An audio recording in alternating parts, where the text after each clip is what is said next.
Good morning. Today is February 19th, 2024. We're jumping right in. Leviticus 19, verse 26b. When you enter the land the Lord your God is giving you, do not learn to imitate the detestable ways of the nations there. Let no one be found among you who sacrifices his son or daughter in the fire, who practices divination or sorcery, interprets omens, engages in witchcraft, or casts spells, or who is a medium or spiritist, or who consults the dead. Anyone who does these things is detestable to the Lord, and because of these detestable practices, the Lord your God will drive out those nations before you. You must be blameless before the Lord your God. The nations you will dispossess listen to those who practice sorcery or divination. But as for you, the Lord your God has not permitted you to do so. Do not allow a sorceress to live. A man or woman who is a medium or spiritist among you must be put to death. You are to stone them. Their blood will be on their own heads. If a prophet or one who foretells by dreams appears among you and announces to you a miraculous sign or wonder, and if the sign or wonder of which he has spoken takes place, and he says, "Let us follow other gods you have not known, and let us worship them," you must not listen to the words of that prophet or dreamer. The Lord your God is testing you to find out whether you love him with all your heart and with all your soul. It is the Lord your God you must follow, and him you must revere. Keep his commands and obey him. Serve him and hold fast to him. That prophet or dreamer must be put to death because he preached rebellion against the Lord your God, who brought you out of Egypt and redeemed you from the land of slavery. He has tried to turn you from the way the Lord your God commanded you to follow. You must purge the evil from among you. The Lord your God will raise up for you a prophet like me from among your own brothers. You must listen to him, for this is what you asked of the Lord your God at Horeb on the day of the assembly, when you said, "Let us not hear the voice of the Lord our God, nor see his great fire anymore, or we will die." The Lord said to me, "What they say is good. I will raise up for them a prophet like you from among their brothers. I will put my words in his mouth, and he will tell them everything I command him. If anyone does not listen to my words that the prophet speaks in my name, I myself will call him to account. But a prophet who presumes to speak in my name anything I have not commanded him to say, or a prophet who speaks in the name of other gods, must be put to death. You may say to yourselves, how can we know when a message has not been spoken by the Lord? If what a prophet proclaims in the name of the Lord does not take place or come true, that is a message the Lord has not spoken. That prophet has spoken presumptuously. Do not be afraid of him. Here's a little tiny sentence of a commentary. Respect for the sovereign of the universe is of utmost importance. And Deuteronomy 5:11. You shall not misuse the name of the Lord your God, for the Lord will not hold anyone guiltless who misuses his name. Do not blaspheme God. Now the son of an Israelite mother and an Egyptian father went out among the Israelites, and a fight broke out in the camp between him and an Israelite. The son of the Israelite woman blasphemed the name with a curse.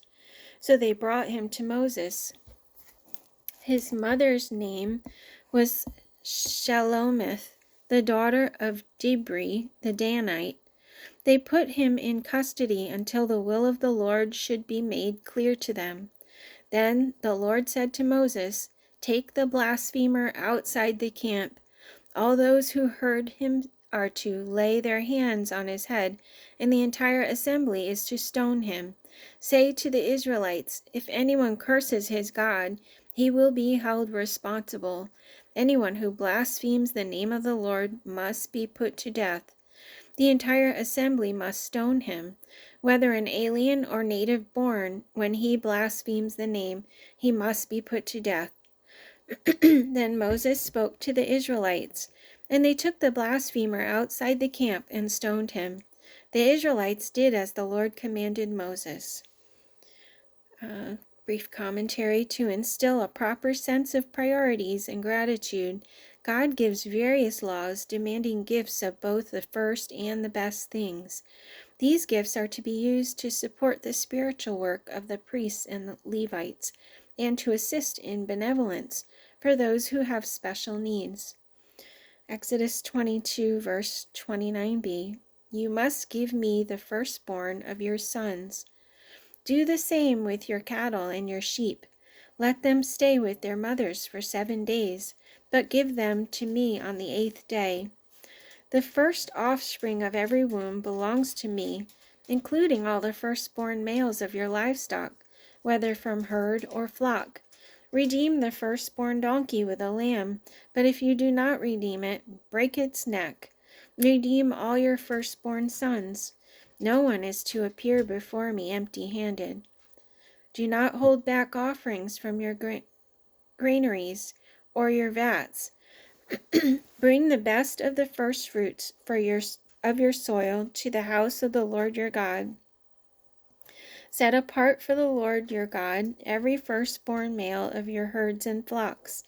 Do not put the firstborn of your oxen to work, and do not shear the firstborn of your sheep. Each year you and your family are to eat them in the presence of the Lord your God at the place he will choose. If an animal has a defect, is lame or blind, or has any serious flaw, you must not sacrifice it to the Lord your God. You are to eat it in your own towns. Both the ceremonially unclean and the clean may eat it as if it were a gazelle or deer, but you must not eat the blood. Pour it out on the ground like water. The priests who are Levites, indeed the whole tribe of Levi, are to have no allotment or inheritance with Israel. They shall live on the offerings made to the Lord by fire, for that is their inheritance. They shall have no inheritance among their brothers. The Lord is their inheritance, as he promised them. This is the share due the priests from the people who sacrifice a bull or a sheep, the shoulder, the jowls, and the inner parts. You are to give them the first fruits of your grain, new wine, and oil, and the first wool from their shearing of your sheep. For the Lord your God has chosen them and their descendants out of all your tribes to stand and minister in the Lord's name always. If a Levite moves from one of your towns, anywhere in Israel where he is living, and comes in all earnestness to the place the Lord will choose, he may minister in the name of the Lord his God, like all his fellow Levites who serve there in the presence of the Lord. He is to share equally in their benefits, even though he has received money from the sale of family possessions. Be sure to set aside 1/10 of all that your fields produce each year. Eat the tithe of your grain, new wine and oil, and the firstborn of your herds and flocks in the presence of the Lord your God at the place he will choose as a dwelling for his name, so that you may learn to revere the Lord your God always.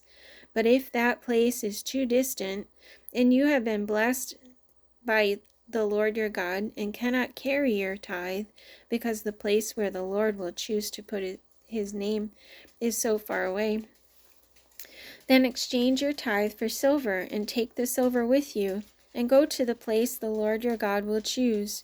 Use the silver to buy whatever you like, cattle, sheep, wine, or other fermented drink, or anything you wish. Then you and your household shall eat there in the presence of the Lord your God, and rejoice. And do not neglect the Levites living in your towns, for they have no allotment or inheritance of their own. At the end of every 3 years, bring all the tithes of that year's produce and store it in your towns, so that the Levites, who have no allotment or inheritance of their own, and the aliens, the fatherless, and the widows who live in your towns may come and eat and be satisfied, and so that the Lord your God may bless you in all the work of your hands. When you have entered the land the Lord your God is giving you as an inheritance, and have taken possession of it and settled in it, take some of the first fruits of all that you produce from the soil of the land the Lord your God is giving you, and put them in a basket. Then go to the place the Lord your God will choose as a dwelling for his name, and say to the priest in office at the time, I declare today to the Lord your God that I have come to the land the Lord swore to our forefathers to give us. The priest shall take the basket from your hands and set it down in front of the altar of the Lord your God. Then you shall declare before the Lord your God, my father was a wandering Aramean, and he went down into Egypt with a few people, and lived there, and became a great nation, powerful and numerous. But the Egyptians mistreated us and made us suffer, putting us to hard labor. Then we cried out to the Lord, the God of our fathers, and the Lord heard our voice and saw our misery, toil, and oppression. So the Lord brought us out of Egypt with a mighty hand and an outstretched arm, with great terror and with miraculous signs and wonders. He brought us to this place and gave us this land, a land flowing with milk and honey. And now I bring the first fruits of the soil that you, O Lord, have given me. Place the basket before the Lord your God, and bow down before him. And you and the Levites and the aliens among you shall rejoice in all the good things the Lord your God has given to you and your household. When you have finished setting aside a tenth of all your produce in the 3rd year, the year of the tithe, you shall give it to the Levite, the alien, the fatherless, and the widow, so that they may eat in your towns and be satisfied. Then say to the Lord your God, I have removed from my house the sacred portion and have given it to the Levite, the alien, the fatherless, and the widow, according to all you have commanded. I have not turned aside from your commands, nor have I forgotten any of them. I have not eaten of the sacred portion while I was in mourning, nor have I removed any of it while I was unclean, nor have I offered any of it to the dead. I have obeyed the Lord my God. I have done everything you commanded me. Look down from heaven, your holy dwelling place, and bless your people Israel and the land you have given us as you promised on oath to our forefathers, a land flowing with milk and honey. When you enter the land and plant any kind of fruit tree, regard its fruits as forbidden. For 3 years you are to consider it forbidden. It must not be eaten. In the 4th year all its fruits will be holy, an offering of praise to the Lord. But in the 5th year you may eat its fruit. In this way your harvest will be increased. I am the Lord your God. And we have a commentary: to promote continual remembrance and to provide periodic occasions for formal worship of God, various special days, months, and years are set aside for national celebration and individual devotion. The first and foremost day of worship, the Sabbath, is commanded no less than 12 times throughout the giving of the laws. It is symbolic of the day upon which God rested after creation, and a reminder that no day of rest was permitted when the Israelites were in Egyptian bondage. It is the one day each week when all attention can be focused upon God and his blessings. And although the Sabbath falls on the last day of each week, it foreshadows a time when the first day of each week will be observed in memory of the greatest event which will have happened since creation. Exodus 23, verse 12. 35, 1 and 2, Leviticus 19, verse 3b, and Deuteronomy 5, verse 12 through 15. It's doing a lot of jumping around in this section. Okay, so observe the Sabbath day by keeping it holy, as the Lord your God has commanded you. 6 days you shall labor and do all your work, but the seventh day is a Sabbath to the Lord your God. On it you shall not do any work, neither you nor your sons or daughter, nor your manservant or maidservant, nor your ox, nor your donkey, or any of your animals, nor the alien within your gates, so that your manservant and maidservant may rest, as you do. Remember that you were slaves in Egypt, and that the Lord your God brought you out of there with a mighty hand and an outstretched arm. Therefore the Lord your God has commanded you to observe the Sabbath day. The Israelites are to observe the Sabbath, celebrating it for the generations to come as a lasting covenant. It will be a sign between me and the Israelites forever, for in 6 days the Lord made the heavens and the earth, and on the seventh day he abstained from work and rested. Observe my Sabbaths, and have reverence for my sanctuary. I am the Lord. The Lord said to Moses, "Speak to the Israelites and say to them, these are my appointed feasts, the appointed feasts of the Lord, which you are to proclaim as sacred assemblies. There are 6 days when you may work, but the seventh day is a Sabbath of rest, a day of sacred assembly. You are not to do any work wherever you live. It is a Sabbath to the Lord. Do not light a fire in any of your dwellings on the Sabbath day. 6 days you shall labor, but on the seventh day you shall rest. Even during the plowing season and harvest you must rest." Then the Lord said to Moses, "Say to the Israelites, you must observe my Sabbaths. This will be a sign between me and you for the generations to come, so you may know that I am the Lord who makes you holy. Observe the Sabbath because it is holy to you. Anyone who desecrates it must be put to death. Whoever does any work on that day must be cut off from his people. For 6 days work is to be done, but the seventh day is a Sabbath of rest, holy to the Lord. Whoever does any work on the Sabbath day must be put to death." While the Israelites were in the desert, a man was found gathering wood on the Sabbath day.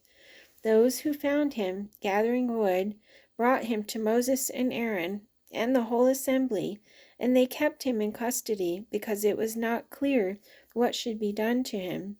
Then the Lord said to Moses, "The man must die. The whole assembly must stone him outside the camp." So the assembly took him outside the camp and stoned him to death, as the Lord commanded Moses.